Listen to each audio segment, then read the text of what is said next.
Hi, and welcome to the Purposeful Banker, the leading commercial banking podcast brought to you by Q2, where we discuss the big topics on the minds of today's best bankers. I'm your host, Jim Young, Senior Content Strategist at Q2. Welcome to the show. Today, we're talking to Matt Ross. Matt is Banking Strategy Managing Director, that's a little bit of a mouthful, at Accenture, where he focuses on helping financial institutions tackle industry challenges, especially around their small business banking strategy. Matt will be joining our own Dean Jenkins and Hunter Moses for a webinar on December 9th, hosted by American Banker. They'll be talking about how FIs can better serve SMBs by understanding their unique needs and aligning solutions to those needs, rather than just pushing out traditional banking services. We'll put a registration link to that webinar in the show notes for those who are interested. Okay, after all that long introduction here, Matt, welcome to the show. Thanks, Jim. Really excited to be here. I appreciate the invite and looking forward to the dialogue today. Yeah, I wanted to bring Matt on so he could really give us a preview of that webinar, but also so he can share in some of the experiences and insights he's gained from helping banks set and adjust their SMB strategy. So, Matt, just to get us started first, tell us a little bit about yourself. You've been with Accenture for, I guess, a little bit over a decade now, right? That's right, Jim. So I'm a managing director at Accenture. I sit in our banking strategy practice. I partner very closely with banks on helping build their digital growth strategy, optimizing their cost basis, and thinking about how to continually improve their business. In particular, I wear a hat around leading our SMB growth offering. And I've done that for the last 3 years, and it's been a fantastic role. It's given me exposure to what banks are doing around the globe in the SMB segment, how they're growing intimacy with their customers, how they're doubling down on digital investment to build new capabilities. And, frankly, how do they build a scalable model in this segment that's very tough to serve? So we've seen a ton of innovation in the space over the last decade. And I think we're just continuing to see that grow. And generative AI, the advent of that has been something that we're really excited about as well. And yeah, looking forward to the conversation today and diving in with you. Well, you just touched on a lot of the themes that are on the questions that I want to ask you today. We actually just recently held our customer advisory board meetings and asked a room full of commercial banking leaders to give us sort of their top investment priorities for future growth in the digital banking front. And the two top priorities were payments workflows and small business. Can you give us a little bit, and in that small business part, I should add, really with that focus of trying to drive core deposits as well. So it sounds like that sort of jives with what you've been seeing at Accenture. So what are your clients telling you? Yeah, we've seen a significant uptick in the conversations around how to build capabilities to better serve the SMB market. I think a lot of that buzz has been coming off of the imperative to shore up deposits. As you mentioned earlier, the SMB segment is a deposit-rich business. It's a very attractive profile to banks. And frankly, it's something that banks can use to drive their deposit betas down, right? It's a sticky customer base, and it's a way to boost profitability. So, and even broader than deposits, Jim, I think the SMB segment is just in general, a very large opportunity for banks. It's just in the US alone, it's an $80 billion market. It's very fragmented across large banks, regionals, and fintechs. Everyone's trying to take their share of the market, but it's clear there's not a single winner, right? If we can go look at every bank and there's bright spots in all of them, but there's not one that's doing everything right and crushing the market. And so that's unique, right? That fragmentation creates opportunity. And I think banks are continuing to double down and figure out how to serve the whole customer wallet, looking at the adjacency to retail and wealth and serving customers across that ecosystem. And so the value case is really clear. And, what the clients are telling us is just what you heard. This matters. And there's some real obstacles to overcome around being a leader in the market with the limited investment that's been in this segment historically, right? We haven't, we often see SMB as a segment that either gets the retail and commercial offerings and they don't have their own technology stack or strategy. And that's evolving because the fragmentation that exists, the limited digital capability exists, and this high variance and experience is something that banks are paying attention to now. Yeah, I wonder, it's a phrase we've used around here a bit, is that it's a bit of a Goldilocks problem, right? You've got on the consumer side, you got the capabilities, and an SMB says, well, I need more than that. And then you got the commercial guys come in and it's like, whoa, that's a bit more than what I need. So how do you see, you mentioned the fragmentation, but how do you see FIs right now sort of trying to tackle that issue while also trying to better segment their SMBs and also try to give them that better experience, but in a way that fits what the SMB needs and also what they have the ability to deliver? It's a good question, Jim. When we're speaking with our clients and customers and working with banks as partners, a lot of times the starting place is what's the mindset of the customer? What are they thinking for? And let's solve those challenges. So to start with that, I'll share some anecdotes from the industry that we've collected in our research. So we pulled a significant amount of small business owners and operators, spoke to global banks, and we asked both of these parties, like, what is your thoughts around the trust of your relationship? Do you feel like your bank understands you? And vice versa, do you understand your customer if we're asking the question of a bank? What do you think your relationship strength is? And the data was really clear that there is a disconnect, right, of the perception of the services that banks are providing their customers and what customers are feeling, right? So customers don't believe that they're getting what they need from their bank yet. And there's data around that shows it. There's, if you go ask small businesses, does your current bank meet all your needs? Only 9% responded with yes. So there's an opportunity, right? Like that's how I look at that. Obviously it's a staggering number for banks to be faced with, but when we're sitting at the table together with our clients, at the end of the day, that's opportunity. And solving this is a $1 billion answer. It's not simple. It's going to be, there's a roadmap of a lot of investments that are required, but it's very manageable to do it. And I think we're seeing some banks get a really good head start there. Yeah. So I guess it's the whole thing of, right, a crisis is another word for opportunity, I guess. 9% sounds a bit like a crisis, but on the other hand, yeah, there's 91% out there, minds to be changed.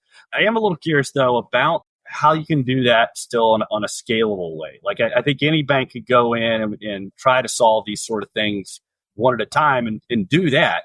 But obviously that's going to kill your profitability, et cetera, if you can't do this in a way that gives them that experience, but also has to be scalable. And how are you seeing some FIs try to tackle that?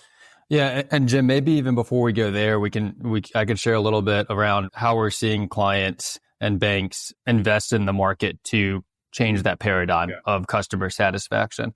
And so, there's three things I'll hit on, and scalability can be part of these. The first is building an integrated digital experience. Second is thinking about their segmentation strategy a little and evolving those thoughts. And the third is changing that value proposition, right? How do you differentiate your value proposition to market? And it might go beyond banking. And so happy to unpack those a little bit if you think that would be helpful to the listening group. Yeah. Why don't you? So if we think about the digital experience to start off with, if you go to pick 10 bank websites and you try to open up a new account or open a new loan to fund your business, very few today are going to actually offer you a true end-to-end digital experience where you can apply for your loan and you can get that loan decision and funded all through a digital experience. And so you compare that to retail and it's significantly behind. And so I think, we're seeing a big investment on building that front door, that digital front door, to allow customers to come to the bank and digitally get a product. And it's solving for their solutions, not, or it's more solution oriented, not product oriented, right? It's saying, what do you need as a customer? How can we help you? And then providing a banking product that meets that need. The same poll I mentioned earlier around reaching out to the customers and the surveys that we did on SMB owners and operators, when they're looking at new banking providers, almost 70% said that robust digital capabilities is a key consideration. And so if you can't even start it off on the right foot of being able to open that account in a digital manner, I think it's difficult to be able to win in the market. And so we'll see that move further and further. That said, there is a paradox to that statement because SMBs still use branches today. Many of them are still walking into the branches. And so a lot of banks that we're working with, we had the conversation of how do we balance that? How do we provide this fantastic branch experience, this fantastic digital experience? How do we keep those integrated? And I do think technology can be an enabler and accelerator to that by thinking about how do you enable your bankers? right? Bankers in the branch, 80% of their day, if not more, is managing the bank's retail customers. So they're very comfortable with that. But managing a business customer is very different. And banks have come up with all different strategies of how to put the right people and their right bankers in front of clients. But it becomes difficult, and technology can be a way to help level up some of the resources that might not be as comfortable dealing with your business products.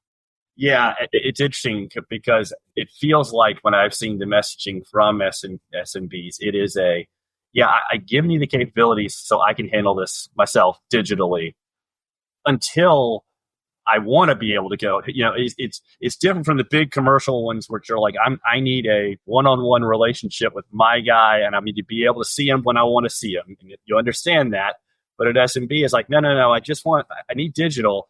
Except there are going to be some times when I do need to be treated and that sort of thing. And then, like you said, you walk into a branch, and then you're talking to a banker who a lot of times is spending the vast majority of their time talking to retail customers. And Is it a matter, when you're talking about the technology, is it a matter of being able to essentially give that person in the branch kind of that information at that moment so that they can get up to speed very quickly on what that SMB needs? Or is it something else? I think that's right, Jim. I mean, there's two things that we're seeing. One is that customer 360, right? Giving the view to the customer or to the banker of that customer's business insights. What products do they have with the bank? What products would they likely need based off of maybe some intelligent insights from the day-to-day product usage? So take transaction banking, right? How are they moving their money around? What else might this customer need? The flip side of that is just helping that customer get to the right product is also a challenge sometimes. And so providing, a digital experience that is that single pane of glass that both a bank employee and a customer would be looking at if they were applying through their mobile phone or through their computer is something that can enhance that experience in the branch.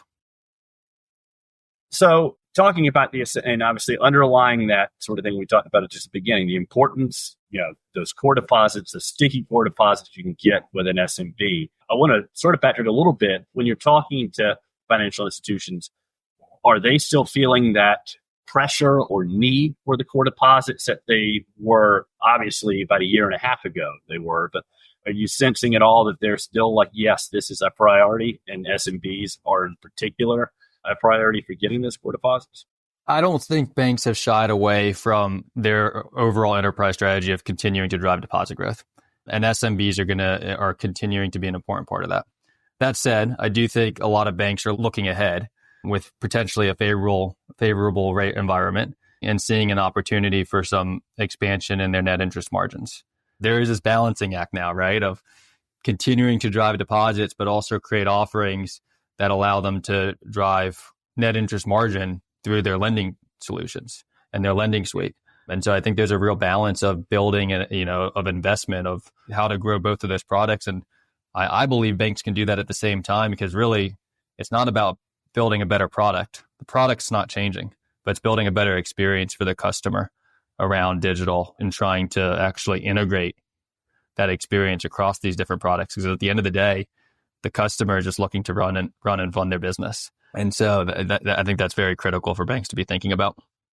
I want to make sure I go back to a couple of things you mentioned earlier about segmentation. And I think the phrase you used is kind of going beyond banking. And I wonder if you could kind of touch on those. Yeah, absolutely, Jim. So, I think we're seeing banks starting to explore the idea of moving away from traditional segmentation models just off of revenue bands and how to serve customers. And a lot of times banks are starting to look at this of what life cycle is the business in? What industry do they operate in? What are their needs? And in doing so, banks have been able to be more effective in reaching the customer and marketing to those customers. And just an example to bring forward, I think with the advent of Gen AI, marketing is building personalized marketing strategies is one of those key growth drivers. SMBs like to buy from businesses that look like them. That's not an FS thing. That's just how small businesses operate.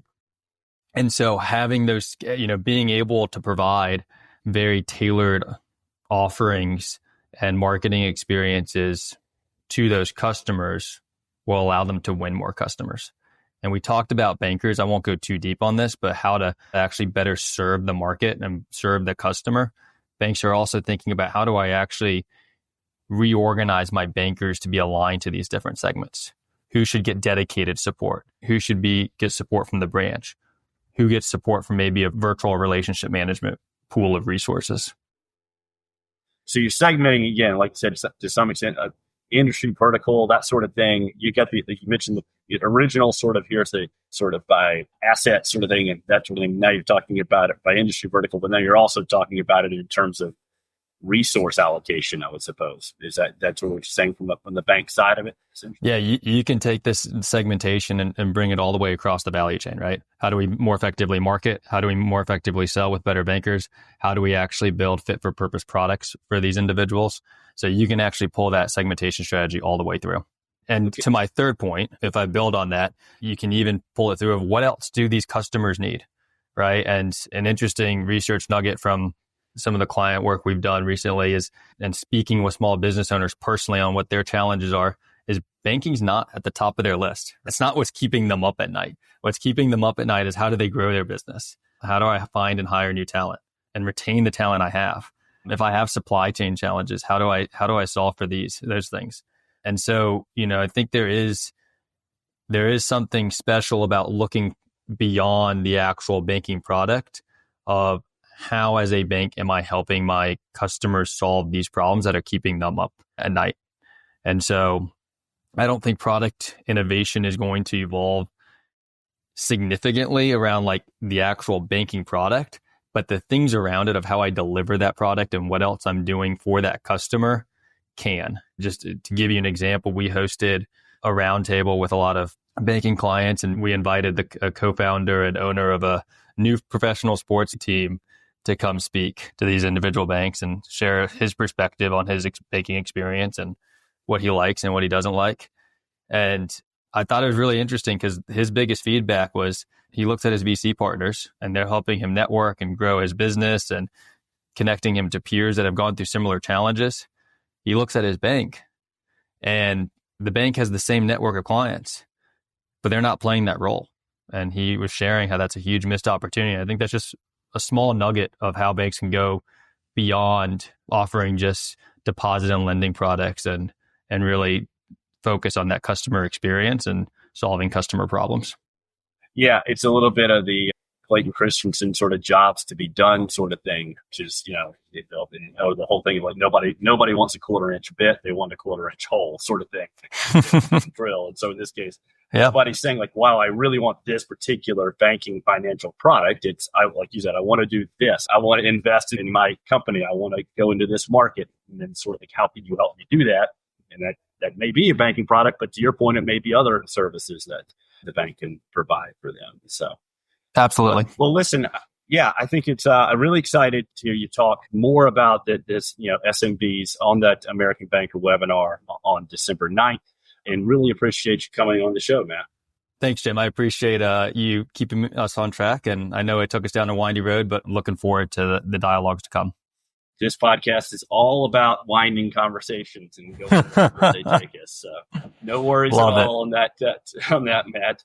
And thanks again to our listeners for tuning in on this episode. If you want to catch more of them, remember to please subscribe to the show wherever you listen to podcasts, Apple Podcasts, Spotify, Stitcher, iHeartRadio. As always, we'd love to hear what you think. Leave us a comment. And a reminder that you can learn more about the company behind the content by visiting q2.com. Until next time, for Matt Ross, this is Jim Young. You've been listening to Purposeful Banker.